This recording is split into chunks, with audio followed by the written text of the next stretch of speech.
What is up, you guys? Welcome back to another episode. As always, my name is Chris. With me, Liam. And today we are diving into Dune Prophecy Episode 4. And it was a big one. A lot of stuff happening. We've had some great reveals, some nods back to the book, and some casts into the future. Let us know if you guys enjoyed this episode by putting a 1 in the comments, and let's have a little conversation about it. What do you think, brother? First of all, what's the first question on your mind as someone viewing this and never reading the books or really diving deep into the lore? What was the questions on your mind? Fuck. Well, I guess we'll start in order. So first off, is the mass dreaming at the beginning something normal to the Dune world? Like they all shared the same dream except for one. That's a not a prophecy, but there is someone influencing that. Okay. So it's not like that's a very known thing that happens all the time in the Dune universe, but there is someone who currently has the ability to create these visions for people. And that is something that people in the Dune universe do have. At the beginning, it showed the one woman standing up, lost. That's how it starts, right? And then you see the screen's color grade shift. That's when I was like, oh, okay, maybe we're in a veil or she's somewhere else, and that's their way of showing us that. Mm-hmm. When she started walking to the area to go, I guess, kill herself or see herself kill herself, mm-hmm. I was like, whoa, what the hell's going on here? Who's doing this? Yeah. But Valya is off-world. Yep. Tula has no interest in harming them. Correct. And that gets confirmed later on when she's just as baffled. Mm-hmm. But I thought it was so cool. So isn't it kind of strange how that specific dream sequence is very, very similar to something what we've already seen inside of the universe? I feel like that's the secret being exposed. Yeah, I would agree. So what I believe we're seeing happen is Dorothea has taken possession of Lila. Lila and Dorothea are both cohabitating in the same body right now. And so what's happening is Dorothea, before Lila is fully conscious, is pushing these visions out to try to manipulate and control and get her agenda out there. Let people know the truth so that she can kind of do it. What's interesting is that the person she's actually getting through to, the girl who we see in that dream sequence in the beginning, because all of them have a very similar dream, mm-hmm. but the one we see actually go through the sequence and looks like she's going through the same process of killing herself as Dorothea did, is actually basically the new Dorothea. Not in name or in elevation or lineage, but she's leading the zealot group inside of the Bene Gesserit. She's leading that fractured piece of the Bene Gesserit who believe in the religion over the breeding agenda, right? Because that's kind of the two factions you're seeing, is the ones who are devout religious belief of the Bene Gesserit way, and then there's the other ones who are manipulation, control, and all of this faith thing is just kind of a cover for what we're really doing, which is what Valya and all of them are leading the charge of, is corruptness. But I think what we're seeing is the beginnings of, now that Lila's awake, we'll see way more of it, but the beginnings of possession. Yeah, it feels very much like a Christian demonic possession movie type. Yeah. So in the previous episode, you asked me a specific question about Valya, whether she would give up the Harkonnen name or be true to the faith. Mm-hmm. And my opinion or theory was actually correct. Oh yeah, right. She is not giving up the Harkonnen name whatsoever. No, yeah, still deep in. It's what they're running core code is. It's Mark. When she was low, she even says that, oh, I've stooped so low I had to go back, family type thing, right? Mm-hmm. And so I guess she's kind of embarrassed, but that whole thing with her uncle was pretty crazy. Yeah. I guess we'll save that one for later. That is towards the end of the episode. So yeah, I very much enjoyed that, and I thought it was cool that I was on the right track of that. And seeing more and more evidence supporting my theory of Desmond going ahead and being AI. I have some interesting theories on him too, and I think without us actually getting a specific in your face, this is what it is, I think we got some pretty core evidence on what's going on with him inside of the particular execution in this episode. Yeah, I guess we need to handle some other things before we. Yeah. Well, definitely. But that was definitely a core part. Let us know what you guys, did you enjoy that? Was that like eye-opening for many? I know it was for me. Did you see it coming? I think Desmond is playing 4D chess while everyone else is playing 3D, and it's pretty fun to see. He's a step ahead of everybody right now. So we'll get there, though. We'll get there. Okay, I'm curious to know what you're talking about with that. But the Atreides, Yeah. in the scene where they get that drone. The AI, it's a thinking machine. Yeah. Well, it's still a drone. Yeah, right, gotcha. It's just controlled by a brain, an artificial brain. Yeah. But when they're in the bar and the princess comes in, and I thought it was very sad that in that moment it felt like he was still choosing the rebellion over her, even though she wanted to help and he could have done it bloodlessly. But he didn't make the choice to do it bloodlessly. He literally just shunned that opportunity. So I think his desire for revenge is a whole lot deeper than we may know, or he's just been more radicalized than he realizes. And later on, that was supported in my eyes when he closed the vent. Okay. Was he was coming to realization, oh, I really care about her more than I thought. Yeah, and that's what I think it is. More than being radicalized and more than being loyal to the rebellion above all, I think he's falling in love with her. He cares about her deeply, if not already in love with her. And so, because in both the scenes that you're talking about, she's the catalyst that changes changes the way things are going to happen. And so I think ultimately he does feel very strongly about, not necessarily getting justice for the Atreides, but getting justice for the little people, right? And making sure that the spice can flow to everyone evenly. More of a communist world or socialist world, sorry, not communist, the socialist world where everyone gets a piece of the pie no matter what. And I think that she does come to him with an opportunity to circumvent, have things happen the way they want without killing her father. I think that in that moment, he sees that being an avenue, but also realizes that will directly involve her into it. And that ultimately could cost her life. And that's not something that he wants. And I think that's why he decided to just continue down his path and walk away and not get her involved. My own opinion. What do you guys think in the comments? Do you think drop a 1 if you think it was out of love, drop a 2 if you think it was for the revolution and just blind loyalty to the cause? I'd like to know what you guys think in the comments. That would be an interesting way for him to have more power again for his name, is by marrying her. That would immediately elevate him, yeah. I don't think he's in position to marry, though. Because he's not the only Atreides, right? The Atreides have an entire family, somewhere off on their own world. And we didn't even see them when the Landsraad got met up with in this episode. So we still have some pretty elusive Atreides members that we've never met, we haven't seen them yet. And I'm guessing that he's the younger brother of the family that currently exists, which is why he chose to become a sword master and not the next duke, right? So it would make sense that his older brother, whoever is next in line for that title, would be the one that actually marries her. Because in Dune, all marriages are diplomatic and never for love. They almost get concubines and court. They get someone in their life that's their love, who hangs out in the castle but isn't their wife, and then they get a wife, which is diplomatic. They get both. I feel like it could be both in this situation. Yeah. How so? Well, look, he could raise his status. That would be diplomatic, right? And then for love, because he already loves her or is falling in love with her. Yeah. In a really deep level, it would definitely raise the Atreides name to somewhat. I don't even know where the Atreides name really stands right now. So they're heroes of the war. They're one of the big names, one of the big houses. They're not one of the wealthiest ones right now, but they're still a big name. But aside from history book type stuff, they don't seem to be mentioned or seen very high. Well, they're honorable warriors, is basically what they are. Yeah. So they don't really have the influence yet, politically. Yeah. I don't think They're being used as pawns for all the other big names. Hey, they were with us. Yeah. They're just another big house right now. Okay, cool. Talk about Valya going home. Yeah. What'd you think of that?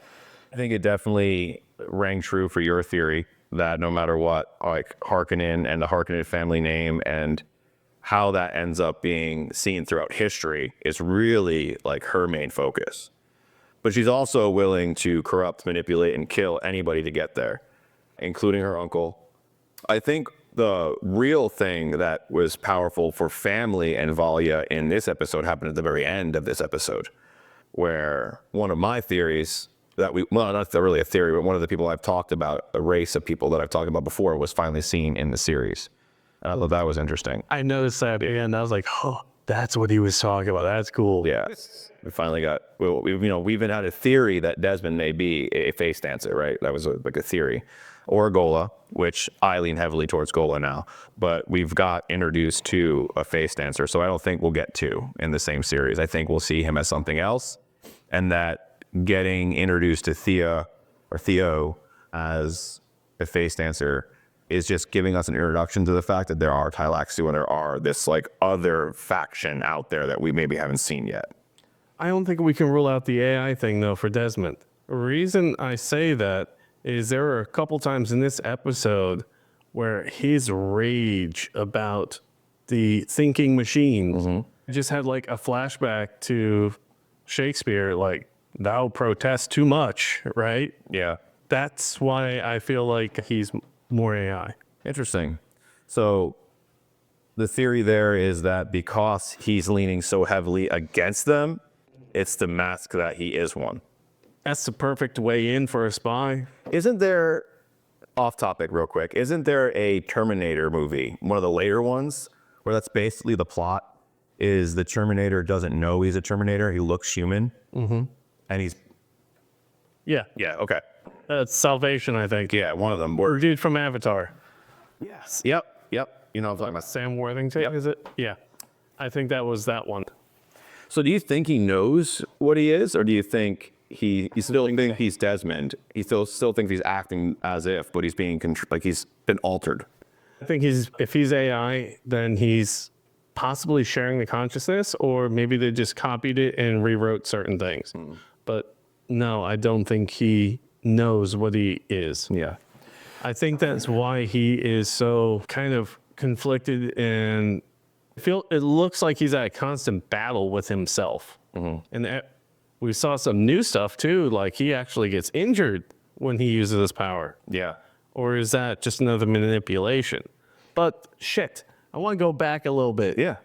Valya, the way she's manipulating the one that is that her nephew or? Yes. Okay, I thought it was nephew because he said uncle at one point. So that's why I asked. But the nephew, she's manipulating him, or is she really helping him? Or is it both? I think it's both at this point. She needs him to get back into the graces of the Emperor. But she sees, I think it's a double play. Because one, she has this eager person that she can control and manipulate who's willing to do these things because he sees it as elevating his house.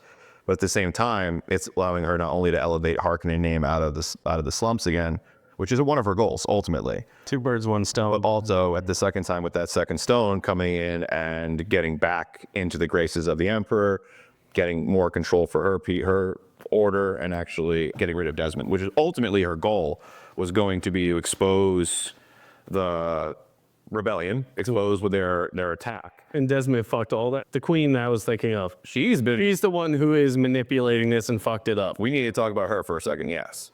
Yeah. Because she's been puppet master behind the scenes, and we find out this episode that a lot of the secrets and rumors and different things that have been happening have been the queen doing what she thinks is necessary to push the Emperor to do the right thing. So she's quite the manipulating little conniver behind the scenes too. Yeah, and we found out that she spread the rumor about the boy being murdered. She didn't spread the rumor. She let the truth out. Everyone, whistles are Got it. Everyone else thought it was a rumor. Right. That's why I said She leaked it. She was the leak. rumor has it. I wish they didn't destroy that show. It's so good. So you want to talk about her more. So what's up? Yeah, no, I just, when you see her in the original episode, right? She's very distraught, very upset. She seems like her voice isn't being heard, almost like she's a background figure. But it turns out she's way more powerful and manipulative than we ever thought. And she's actually been controlling and manipulating an agenda, almost she actually is controlling the Imperium, not the Emperor. The Emperor is just like a puppet. He just thinks he's doing it, when in reality, she's the real power.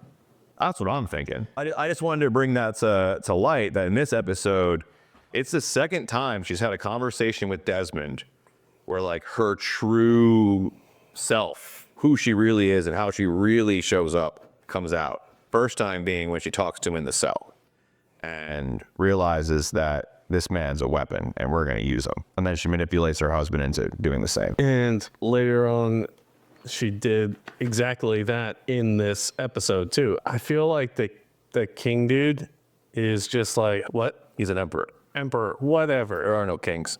Close enough. Dukes, barons, all sorts of different things, but no kings. It's pretty much the same thing, right? But the way that By episode 6, you'll get it.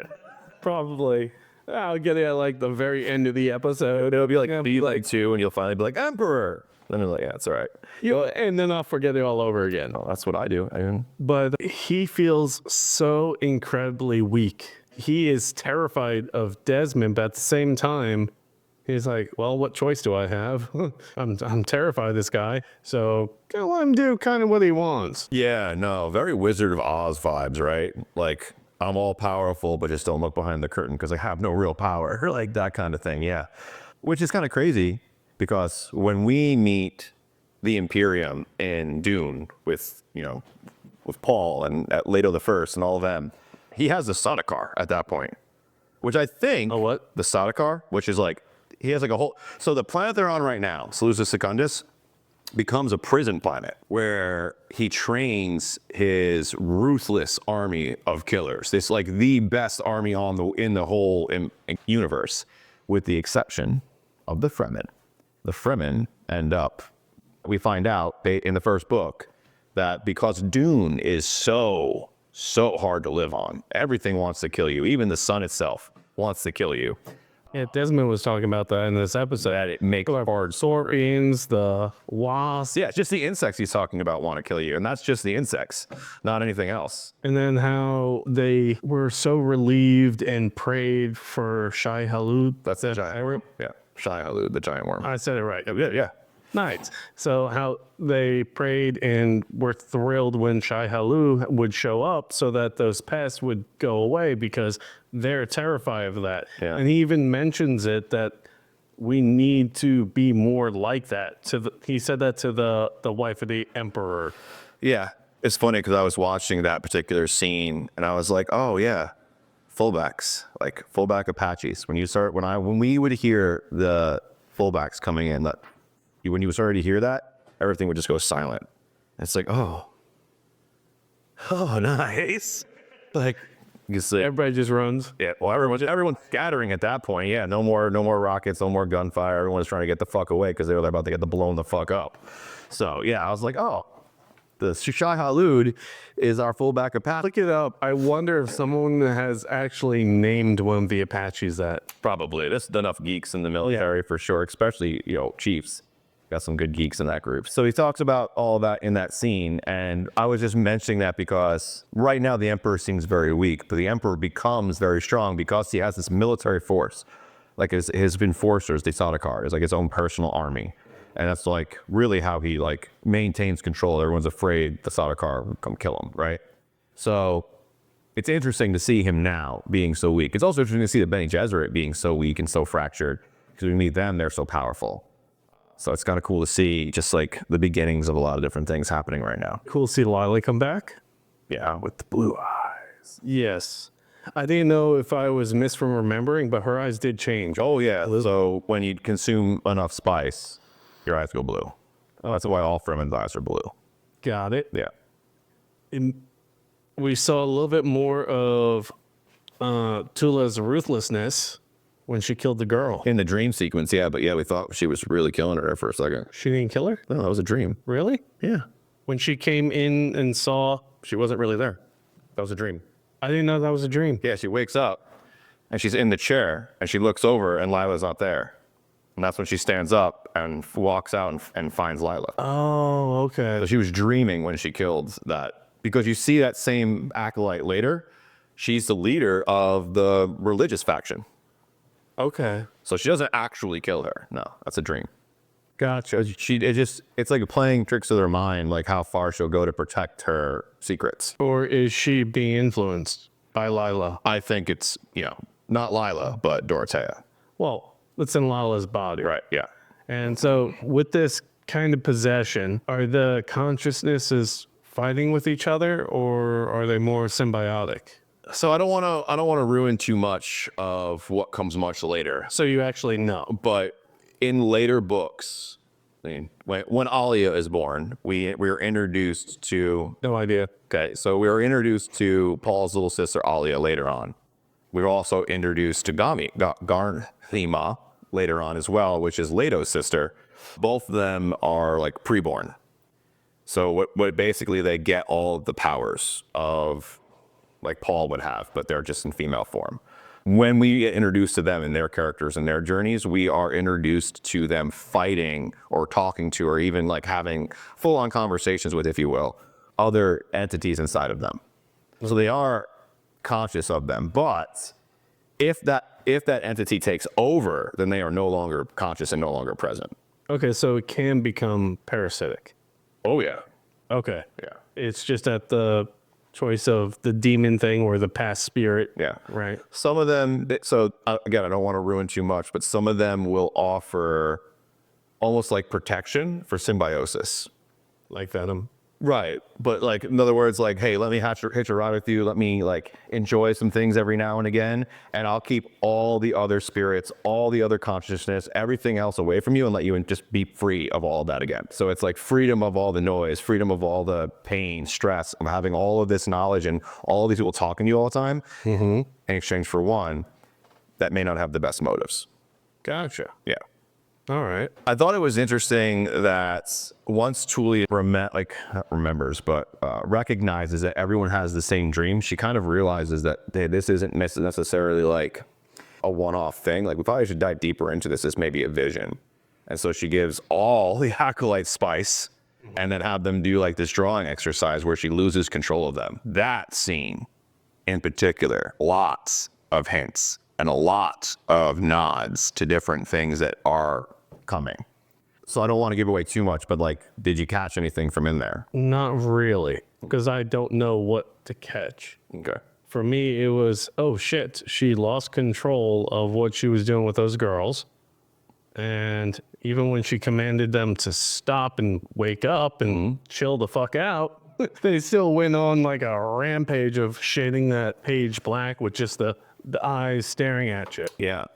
So she says that she loses control of them. And the only thing that pulls them out is fear itself, which I think is a nod. I'm confused. Pulls them out? Yeah. I thought she was saying that the fear is what opened up this ability in them. No. So she said, I lost control of them. I wasn't able to bring them back. The only thing that brought them back to reality and snapped them out of it was fear. I thought she was referring to why they ended up having the ability to do that group summon thing where they can all share the magic powers, whatever. That's Spice. Spice does that. The reason they were all able to like go into a similar vision and do the drawings and do what they like, that was all set up like ceremonially. Okay. Because they were all taking Spice together. So that's why they did that. That wasn't like something that fear unlocked. That was Spice induced. Like almost like a Spice-induced trance where they're like drawing what they see. Fear is what pops them out, and fear is what they like basically get lost in with the eyes, which is a hint to like the future, 10,000 years into the future of what they can't see. So they're basically trying to see past a certain point, and they can't see past it. And so they're trying to create this perfect being, which is why they're doing the genetic breeding, like a big reason why, so they can see past that thing, which is kind of crazy because when you really find out like the whole series of what's happening, it's so sick, like it's crazy. But what I wanted to point out with the Tula scene where she was drawing, I wanted to say something about it. I remember the reborn thing. Learn that Tula is aware of the prophecy and thinks that the twice born thing is Desmond, and her whole thing with keeping Lila alive partially has to do with making her the prophecy instead of Desmond as the prophecy for Twiceborn. Is she aware of Desmond? She talked about the Twiceborn thing, that she wanted Lila to be the Twiceborn instead of something else. Yeah, but she only knows. So I think you're giving characters information they don't have. So Tula is back on the home world for the Bene Gesserit. I'm forgetting the name of it right now.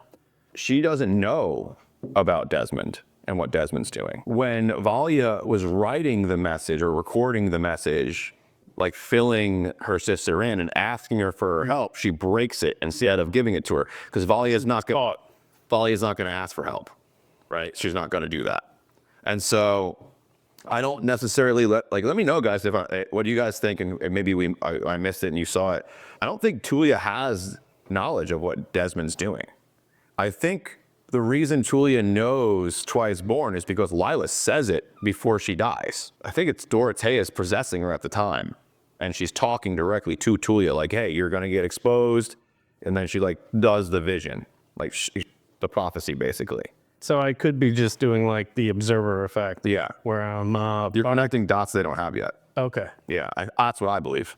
I guess we'll find out. Because Tula does want the prophecy of the Twiceborn to be Lila. You're 100% correct. But I think Tula only wants that to happen, one, because she's emotionally connected to her as like a daughter. But two, because the way the prophecy was laid out, it's like this will be the savior, the bringer of like the next thing, right? And so I think they're hoping it's one of their own. I think they're hoping it's Lila, is kind of really what they're doing as well there. But obviously, all well-laid plans in this episode fall apart when we get into the Landsraad Council and Desmond gets thrown under the bus by the princess there and ultimately decides, you know what? I was waiting for this. When Desmond gets called out by the princess, what did you think of that scene? Where do you think he was going to go, hey, fuck this, I'm just going to let you know what justice should be? Or did you think it was going to have a different outcome? I didn't think it was going to be that bold. I thought it was going to be like a quick little cover-up by the Emperor. I thought he was going to shut that stuff down real quick, and that's when I realized in that moment how much of a little bitch he is and how scared he is of this uncontrollable, all-powerful in their eyes right now. Yeah.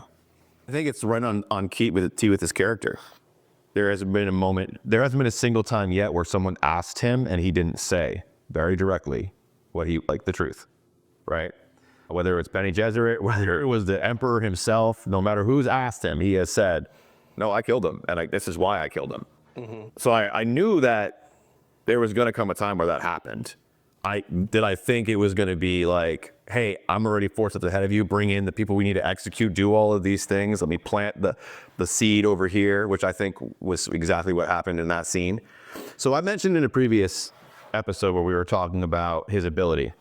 Real quick, I want to just draw attention to the one head of one of the families that died also, instead of just the 3 that were out there in front. That's what I was about to talk about, yeah. Oh, okay. Yeah. Never mind. Go ahead.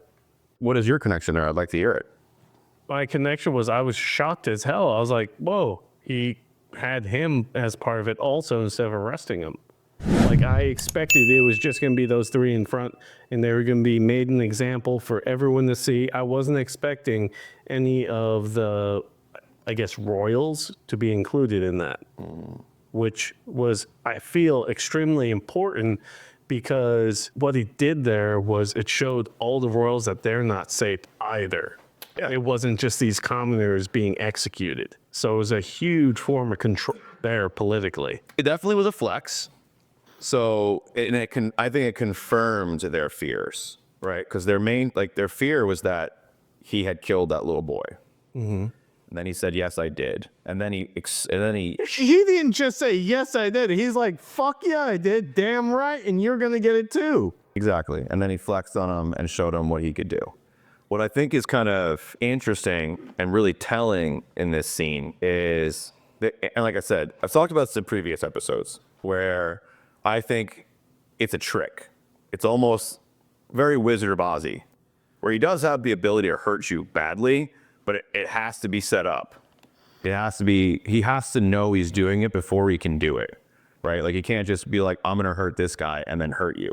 He has to be able to pre-set it up. So there's a scene earlier where you see that exact nobleman in the same bar with everybody who got burned. I remember. And he was playing with tech directly, holding it in his hand in public with everyone else. So very clearly breaking the law. So I think what happens is when they get arrested, when they get taken that night from the bar, we don't see it happen, but it happens. Either one, they have surveillance on the guy who is doing it, so they know he's directly connected to the thinking machines, or two, the people ratted him out, right? So he hands it off to another guy, says, "Hold on to it. Don't let anybody see me have that." I think that guy got picked up too, because you see 3 people on the floor. So what ends up happening is those 3 people are already set to die. The only noble person you see Desmond go anywhere near is when he leans in and says, "No one's going to get away from this," and then he kind of leans back out. But it's that exact noble who burns, right? So I think he planted something on him in that moment. Some sort of catalyst, some sort of agent, something. And I think it's directly related to what he could do with his breath. So he can release some sort of agent or some sort of chemical through his mouth, just through talking or, emitting air. And so he goes over, he releases that to him, comes back, and then when he does the hiss thing, there's a frequency that he gives out that basically interacts with those catalysts. And so he can pick and choose based on who he has given this thing to, who will react to it and burn. And so which will definitely lean to your AI theory, right? Because like an AI would have the ability to do these different things without even, needing to be special or, mutant or anything like that. But I also think that he's a Ghola. He's got to be a Ghola, though, because why else would he purposefully make sure he gets blood on his hand from inside of his shirt and then puts it directly in front of the Mother Superior for her to collect? He knows she's going to do it. Like, he does it on purpose. So the blood that either this AI hybrid man is built off of or this Ghola is built off of, I think is going to be directly related back to Vorian Atreides, the person's name who I couldn't remember last episode. So either he is a Ghola version of him, a hybrid clone, or someone like created this like AI Desmond mashup thing, but I think that's how he's doing it. I think it's a chemical catalyst enzyme type of thing and a frequency. Is that shown up anywhere in the Dune universe before? Is that why you went there with the breath? Just a theory. As soon as he opened his mouth and then it started happening. So he opens his mouth and lets like almost like a hiss, like a weird hissing noise. And that's when everyone starts cooking. And that's when we go into his eye and we see the vision and we go through all that different stuff. But none of that happens until he starts emitting that frequency or emitting that noise. It's like the catalyst that starts it. So that's why I'm thinking that. Let us know what you think in the comments. Did you guys notice that in the scene? Where are you thinking this is going with Desmond? Is he AI? Is he Ghola? Is he just blessed by Shai Halu? We don't know. He's definitely not just blessed. No, there's something else going on. Do you know what really upset me? Is if we get this crazy reveal, like, oh, Desmond isn't Desmond. Okay, cool. Awesome. That would be awesome to see. I would not be upset about that. But then it's just like, oh, and he has this ability. And he could just do it. And no other explanation. I'd be like, you introduce an entirely new ability to this universe and you don't explain to us how it works? Tune in for season 2. Oh, wait, no, part 2. Or just like, yes. Yes. But all in all, I mean, this episode, especially the actual Landsraad council meeting and then the ending, very powerful. A lot of power moves happening right now. So the official Baron of Harkonnen is dead, thanks to Valya not being willing to save him at all. Just like, fuck you. Here, I'm gonna put this over here now, and you're dead.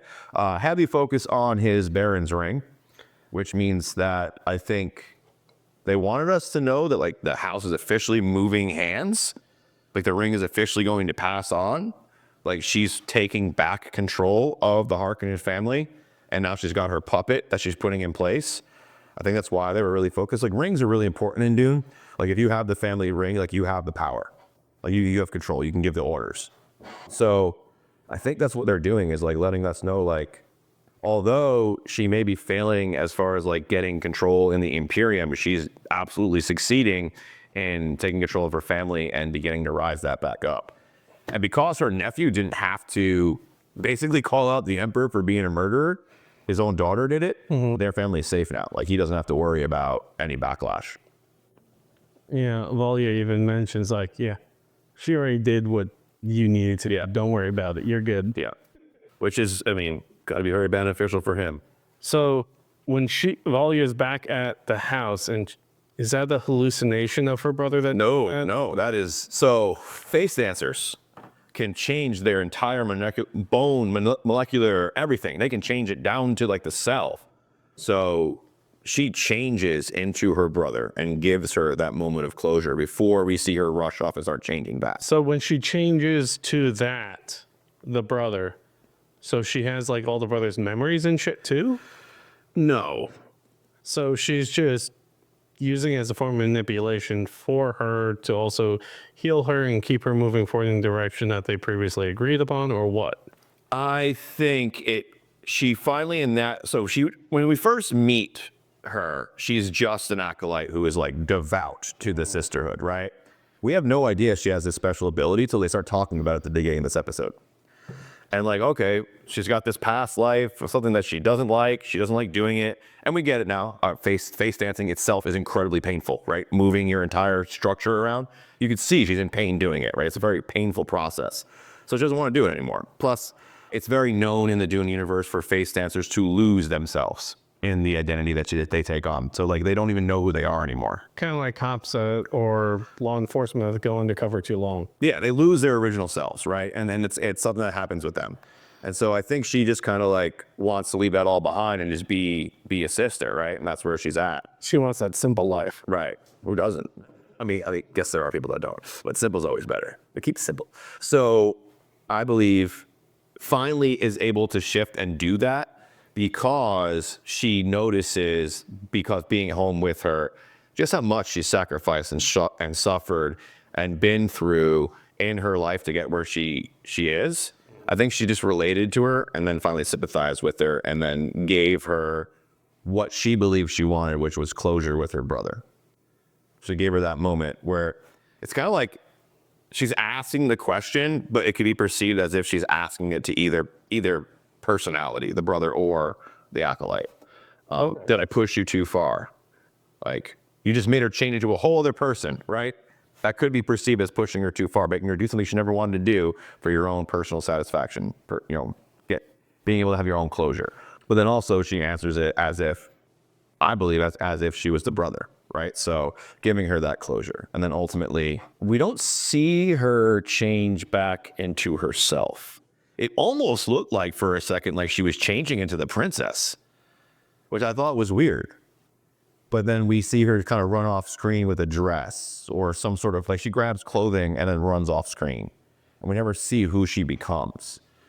So I'm interested. I think the face dancer herself, Theo, is going to be a huge component in these last two episodes. Either she's going to be used to impersonate a member of the royal family or Desmond himself and try to like manipulate and do some things that way. I think she's going to be a huge factor. That was a lot. It's a big episode with a lot happening, a lot of character turmoil going on, a lot of truths being told, especially for the viewer. We're coming to a lot of realizations, and I thought it was really powerful to see it all. The thing I'm most interested to see moving forward, Bene Gesserits are very, very clearly in a division now. We've even seen the other faction, and they're having dreams, and Lila's officially awake, which we didn't know if that was going to happen or not. So she's officially awake. Yeah. Well, we didn't know. We didn't know. So she's officially awake. And is she Lila or is she Dorothea playing the part until she can do what she needs to do, right? She's got the blue eyes, so she's got, I would say, premonition at the very least, because large amounts of spice, usually with the blue eyes, like a reverend mother, like a Fremen reverend mother usually has foresight, premonition. No one in the Dune universe has it like as great as like the Atreides, like Paul and Leto and them, but like a lot of them do have it. And so interested to see where that goes with the Bene Gesserit. We have the rise of Harkonnen happening right in front of our eyes right now. with the death of the old Baron, the rise of the nephew. Really interested to see, do we get to find out whether or not Desmond's ability is created by artificial intelligence? Is it something that he was given from the worm? Like, what is it really? And are we even going to know? I really want to know that too. But I'm excited and sad because I just don't think we're going to be able to fit it all in 2 episodes to really put closure on and want to bring enough people back for season 2. Because that's the thing I'm running into is like people like myself, I'm really excited. I really love it. It has me going back to the books and like doing research and figuring things out. But for the everyday viewer, is it enough story? Is it enough to keep everybody coming back for a second season? Because if it isn't, then us people who really love it, yourself included now, don't get to see a season 2. So I'm a little concerned and saddened by that idea. They should have done a bigger episode run, but we'll see. Okay, we'll have to reserve our judgment until the last 2 come out. That's all. Oh, or I could just say it every episode and then get eaten crow later on. I can eat crow. I'm okay with that. We'll see. Well, congratulations. We want to give a big shout out and congratulations to November's winner, Hippie Hill Ape. Yes. Congratulations. Really appreciate you subscribing, commenting, engaging on the videos. Like, we've had so much rapid growth here in these last several months. It's been awesome. And we wanted to just get back. And so in order for you to get that $50 gift card, all you have to do is just go on to either Facebook or Instagram and message me directly, Christopher Celeste, and I'll be able to get those to you. And if for any reason you can't get a hold of me that way, just comment on this video or the video of the wheel spin that Liam did, and we'll see it right away, and we'll be able to get in contact with you and validate that it's you, and be able to get you your gift card right away. So I just want to make sure that you have the ability to get that. Again, just go on Facebook, Instagram, Christopher Celeste. You'll be able to find me very easily, message me, and if for any reason you can't do that, just simply comment below this video, and we'll set up a way to get a hold of each other.